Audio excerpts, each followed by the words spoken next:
Ciao a tutti! Nel tutorial di oggi vedremo insieme come realizzare questo scaldacollo utilizzando la tecnica dell'uncinetto tunisino.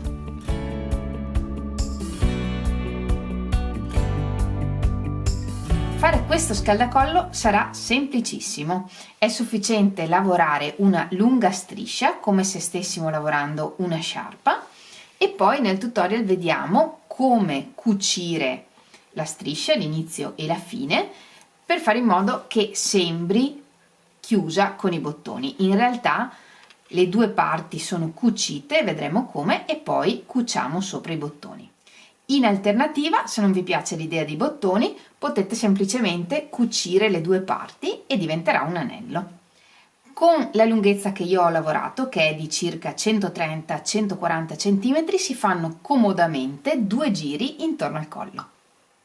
Se non avete mai lavorato ad uncinetto tunisino, non preoccupatevi perché nel tutorial vi spiego tutto passo passo. In ogni caso vi rimando al corso basico di uncinetto tunisino che vi lascio linkato nel box informazioni e qui in alto. Vi spiego anche come scegliere l'uncinetto per ottenere un risultato morbidissimo come questo. Quindi con l'uncinetto tunisino non si fanno solo cose rigide, ma anche belle morbide come questa. Il punto che utilizziamo oggi per fare lo scaldacollo è il punto a nido d'ape, questo bellissimo punto molto semplice da realizzare che dà questa trama. Come ogni punto ad uncinetto tunisino non è reversibile, ma il retro del lavoro è comunque molto bello. Per realizzare questo progetto ci serviranno un filato di lana grosso da lavorare con un uncinetto da 7-8 mm, un uncinetto tunisino da 9 mm, una forbice, un ago da lana e 3 bottoni. Per realizzare il mio scaldacollo io ho utilizzato questo filato, un filato raccomandato per ferri da 7-8 mm e ho utilizzato un uncinetto tunisino da 9 mm, ma ovviamente possiamo utilizzare un qualunque filato che ci piaccia. Per il mio scaldacollo ho montato 26 punti e ho ottenuto un'altezza di circa 23-24 cm. Come detto, io ho utilizzato un uncinetto da 9 mm. Vi consiglio di fare dei campioncini con il vostro filato e con gli uncinetti che pensate che possano andare bene per verificare qual è l'uncinetto giusto per quel filato e per la vostra mano per ottenere la morbidezza che state cercando. Quindi da una parte che sia morbido, dall'altra che non sia troppo traforato. La lavorazione inizia con un nodino iniziale e montando le catenelle di base. Per questo punto è sufficiente che siano multiple di 2. Per il mio scaldacollo io monto 26 catenelle, voi montate il numero pari di catenelle che vi serve per ottenere l'altezza che volete per il vostro scaldacollo. Queste catenelle di base vi consiglio di lavorarle un po' morbide. Lavorate le catenelle iniziali, lavoriamo la prima riga. E come sappiamo partiamo dalla seconda catenella dell'uncinetto e lavoriamo nel filetto dietro, in questa gobbetta che vediamo dietro le catenelle. Entriamo e portiamo fuori il filo e carichiamo i punti. Se avete dubbi vi rimando al corso basico.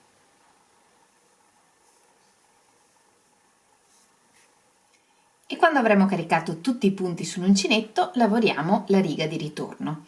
Quindi per il primo punto filo sull'uncinetto e passiamo tramite un'asola e per tutti gli altri punti filo sull'uncinetto e passiamo tramite 2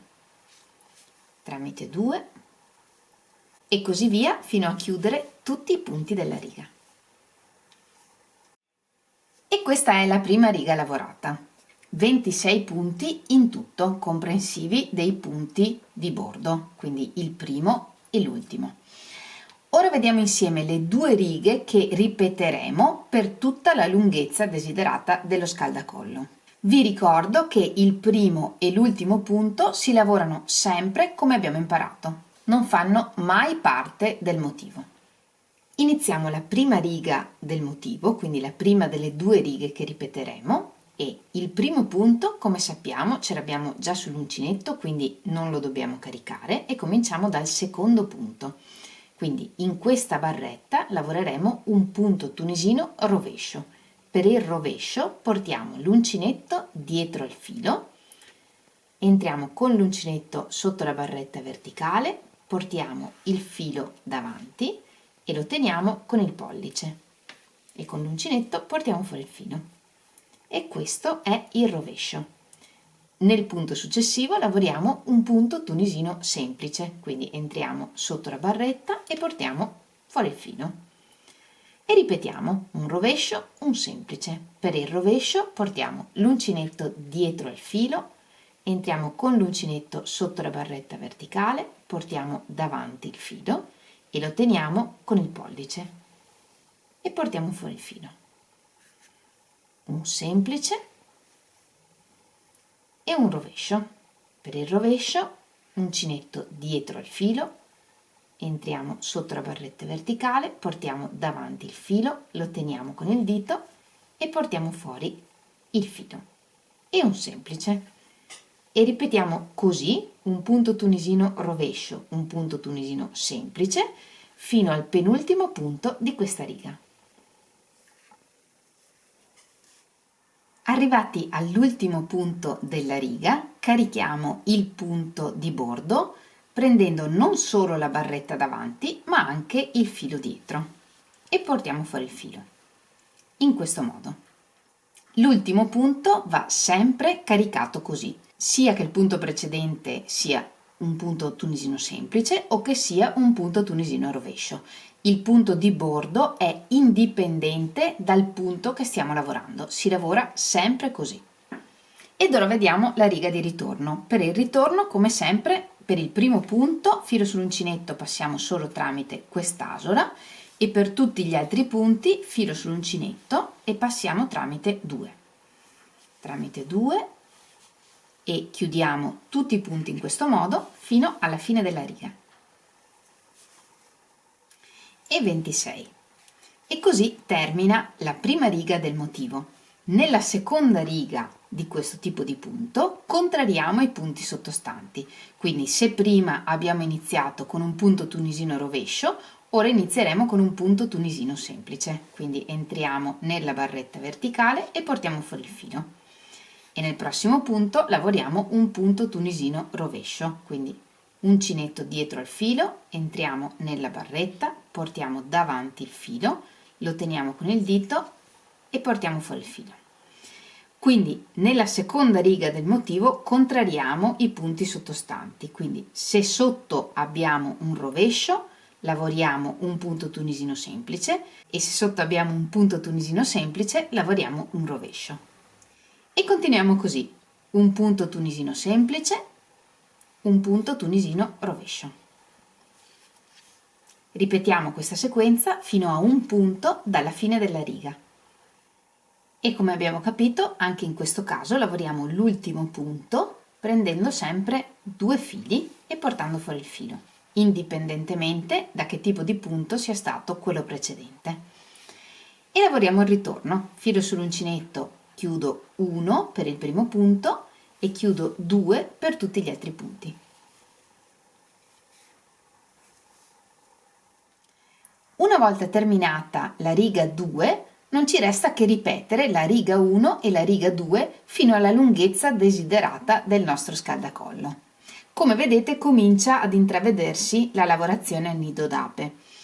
Impariamo a leggere questi punti, il punto tunisino semplice e il punto tunisino rovescio. In questo modo, se dovessimo dimenticarci se dobbiamo partire con il punto tunisino semplice o con il rovescio, sapremo come fare. Dunque, il primo punto, come sappiamo, non lo carichiamo mai perché è già sull'uncinetto. Quindi partiamo dalla seconda barretta, quindi questa. Questa è il secondo punto e sotto vediamo che c'è un'altra barretta verticale. Questo vuol dire che in questa riga avevamo lavorato un punto tunisino semplice. Nel punto successivo vediamo che c'è una barretta verticale, questo filo, questo, e sotto c'è un nodino. Questo vuol dire che nella riga precedente avevamo lavorato un punto tunisino rovescio. Nel punto successivo vediamo che ci sono 2 barrette verticali, una sotto l'altra, quindi questo era un punto tunisino semplice, qui c'è il nodino, quindi è un rovescio, punto tunisino semplice, rovescio e così via. Quindi se mi dimentico se devo partire con il punto tunisino semplice o col rovescio, verifico cosa ho fatto nel primo punto della riga precedente. Quindi in questo caso avevamo lavorato un punto tunisino semplice e quindi adesso tocca lavorare un punto tunisino rovescio. Ripetiamo la riga 1 e la riga 2 fino alla lunghezza desiderata del nostro scaldacollo. E una volta raggiunta la lunghezza desiderata lavoriamo la riga di chiusura. Quindi entriamo nel primo punto, portiamo fuori il filo e lo portiamo fuori dall'asora per chiudere il primo punto. E ripetiamo per tutta la riga. Entriamo nel punto, portiamo fuori il filo e chiudiamo il punto.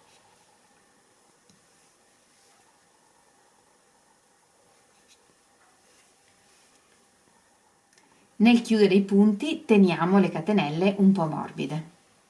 Come abbiamo imparato nel corso basico, prendiamo l'ultimo punto sempre, anche in questo caso prendendo 2 fili, e chiudiamo anche l'ultimo punto. Lavoriamo una catenella di sicurezza e tagliamo il filo un po' lungo.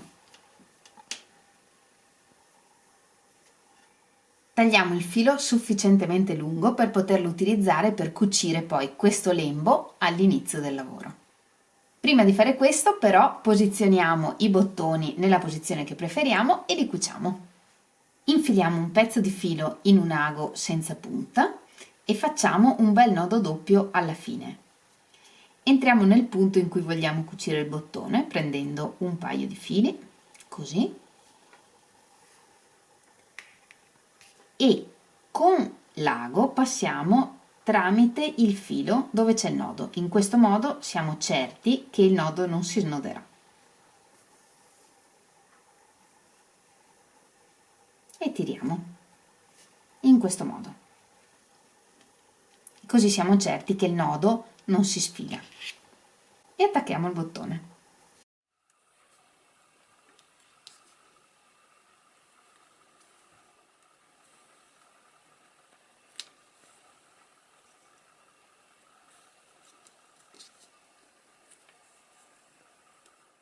E quando siamo soddisfatti, sul retro facciamo alcuni nodi e nascondiamo il filo.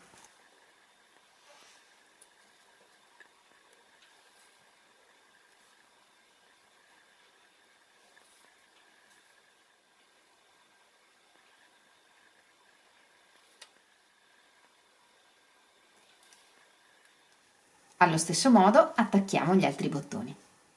E una volta cuciti i 3 bottoni, facciamo la cucitura finale. Appaiamo l'inizio e la fine del lavoro e li mettiamo nella posizione in cui vogliamo cucirli, controllando ovviamente che la sciarpa non sia arrotolata. E prima di cucire fissiamo il tutto con degli spilli. Rovesciamo il lavoro e cuciamo con il filo che abbiamo tenuto di fine lavoro. Potete cucire sul margine del lavoro, potete cucire sul margine delle catenelle iniziali o potete cucire al centro, diciamo all'altezza di dove abbiamo cucito i bottoni. Io cucirò al centro, diciamo dove abbiamo cucito i bottoni.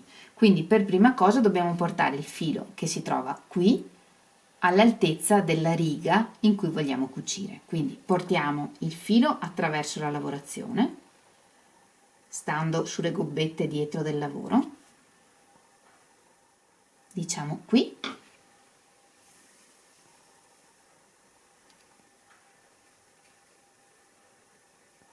e qui facciamo un paio di nodi per bloccare il filo.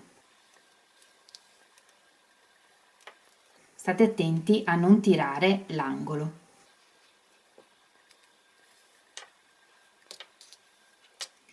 Ed ora cuciamo tutta la lunghezza con il punto indietro. Quindi, prendendo sempre solo il lavoro dietro, quindi le gobbette dietro, così, entriamo nella parte davanti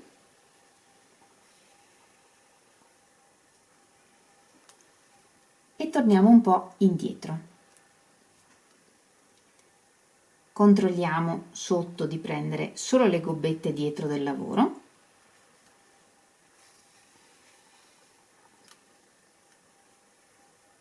così, ed entriamo nel punto corrispondente sull'altra parte e torniamo un po' indietro. Quindi se il filo esce da qui, torniamo indietro di 1 o 2 punti e sotto prendiamo, abbiamo scelto una certa riga, vedete tutte le gobbette blu di questa riga, ed è la riga in cui ho cucito i bottoni. Sul pezzo dietro prendiamo un paio di gobbette, 2-3 gobbette, così,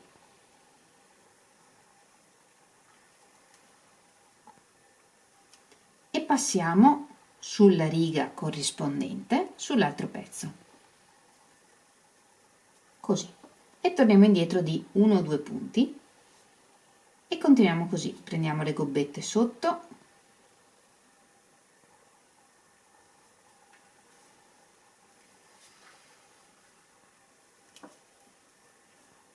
ed entriamo nel punto corrispondente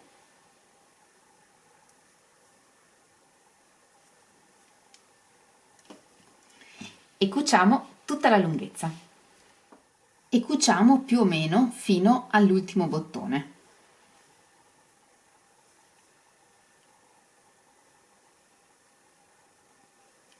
Quindi diciamo fino a questo punto.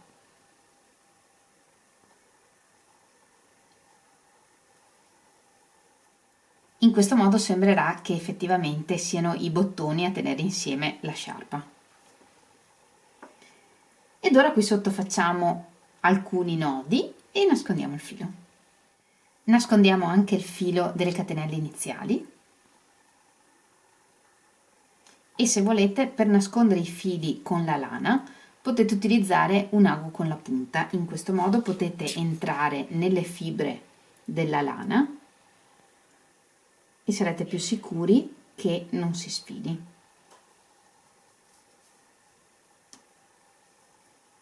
Ridate elasticità al lavoro e nascondete avanti e indietro.